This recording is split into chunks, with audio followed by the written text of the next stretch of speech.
Assalamualaikum warahmatullahi wabarakatuh. Halo, jumpa lagi.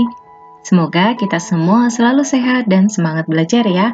Oke, di video ini kita akan belajar tema 3, subtema 1 untuk muatan IPA, kompetensi dasar 3.3. Materi yang kita pelajari adalah sistem pencernaan pada manusia. Yuk kita pelajari dengan baik di video ini ya. Semangat belajar! Nah, apa sih yang dimaksud dengan sistem pencernaan? Sistem pencernaan adalah proses menerima makanan, mengolahnya menjadi sari-sari makanan untuk dijadikan energi yang dibutuhkan tubuh, dan kemudian membuang sisa makanan yang tidak terserap oleh tubuh. Berikut ini adalah fungsi sistem pencernaan dalam tubuh kita. Yang pertama, menghancurkan makanan yang masuk ke dalam tubuh. Kemudian, menyerap sari-sari makanan untuk diedarkan ke seluruh tubuh. Sari-sari makanan diedarkan oleh darah, dibawa menuju ke sel-sel tubuh, untuk diubah menjadi energi yang dibutuhkan oleh tubuh kita. Selanjutnya, yang ketiga, membuang sisa makanan yang tidak diperlukan oleh tubuh, supaya tidak menjadi racun bagi tubuh kita.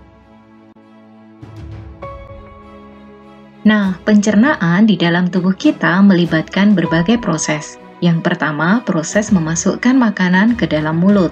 Selanjutnya, mengunyah makanan di mulut dengan gigi. Selanjutnya, menelan makanan melewati kerongkongan. Kemudian, proses pemecahan makanan menjadi molekul atau zat yang lebih sederhana di lambung. Kemudian, terjadi proses penyerapan sari-sari makanan di usus halus. Berikutnya, terjadi proses pembusukan sisa-sisa makanan di usus besar. Kemudian, yang terakhir adalah proses mengeluarkan sisa-sisa makanan melalui anus. Proses pencernaan di dalam tubuh kita melibatkan berbagai organ. Berikut ini organ pencernaan di dalam tubuh kita. Yang pertama adalah mulut. Kemudian kerongkongan atau yang disebut pula dengan esofagus. Selanjutnya melibatkan organ lambung, usus halus, usus besar, rektum, dan anus. Nah, lantas proses apa saja yang terjadi dalam tiap organ pencernaan kita? Yuk kita bahas satu demi satu ya. Yang pertama adalah organ mulut. Di mulut kita ada gigi, lidah, dan air ludah. Nah, gigi pada manusia ada 4 jenis. Yang pertama adalah gigi seri. Gigi seri jumlahnya 8 buah. Pada gambar ditunjukkan dengan gigi yang berwarna kuning. Gigi seri berguna untuk memotong makanan. Jenis yang kedua adalah gigi taring. Gigi taring jumlahnya 4 buah. Nah, pada gambar ditunjukkan dengan gigi yang berwarna hijau muda. Gigi taring berguna untuk merobek makanan. Selanjutnya, jenis yang ketiga adalah gigi geraham depan. Gigi geraham depan jumlahnya 8 buah. Pada gambar ditunjukkan dengan gigi yang berwarna biru muda. Gigi geraham depan berfungsi untuk menggilas dan mengunyah makanan. Dan jenis yang keempat adalah gigi geraham belakang. Jumlahnya ada 12 buah. Pada gambar ditunjukkan dengan gigi yang berwarna ungu muda. Gigi geraham belakang berfungsi untuk melumat dan menghancurkan makanan. Nah, gigi pada mulut kita melaksanakan proses pencernaan secara mekanis di dalam rongga mulut kita. Selain ada gigi, di mulut juga ada lidah. Nah, lidah pada manusia berfungsi untuk mengatur letak makanan di dalam mulut, membolak-balikkan makanan, dan membantu menelan. Secara keseluruhan, lidah berfungsi membantu proses pencernaan di dalam mulut.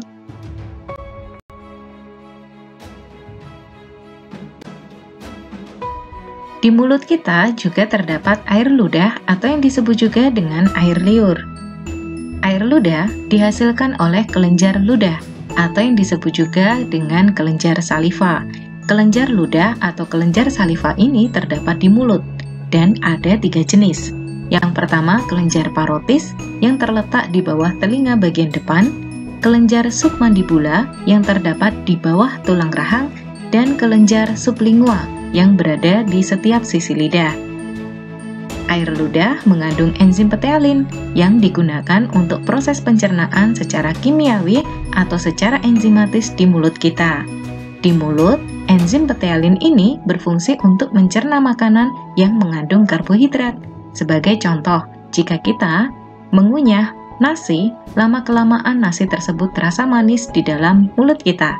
Nah, artinya terjadi pencernaan secara enzimatis dengan enzim petealin. Yang kedua, organ kerongkongan. Kerongkongan berfungsi untuk sebagai jalan makanan dari mulut menuju lambung. Pada kerongkongan kita terjadi gerak peristaltik, yaitu gerak meremas dan mendorong makanan menuju ke lambung. Yang ketiga adalah organ lambung. Lambung berfungsi untuk proses pencernaan secara mekanis dengan otot lambung, sehingga makanan menjadi bubur. Selain itu juga untuk proses pencernaan kimiawi dengan enzim.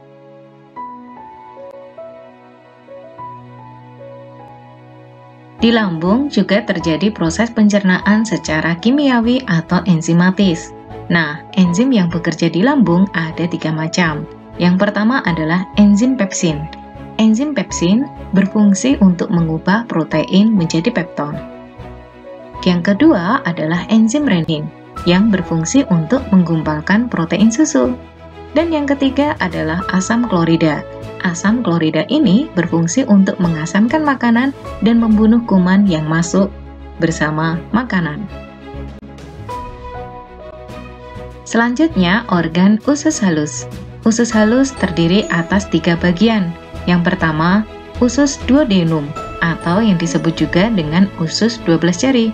Yang kedua adalah jejunum atau yang disebut juga dengan usus kosong. Dan bagian yang ketiga adalah ileum atau yang disebut juga dengan usus penyerapan.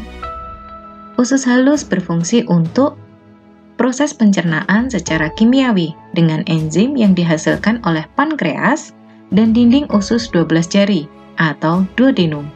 Selain itu, usus halus juga berfungsi untuk penyerapan sari-sari makanan. Proses penyerapan sari-sari makanan ini utamanya dilakukan oleh ileum atau usus penyerapan. Seperti dijelaskan sebelumnya, di usus halus terjadi proses pencernaan secara kimiawi atau secara enzimatis. Nah, proses pencernaan secara kimiawi atau enzimatis ini melibatkan berbagai jenis enzim. Enzim yang berperan di duodenum atau usus 12 jari ada 3 macam. Yang pertama, enzim lipase.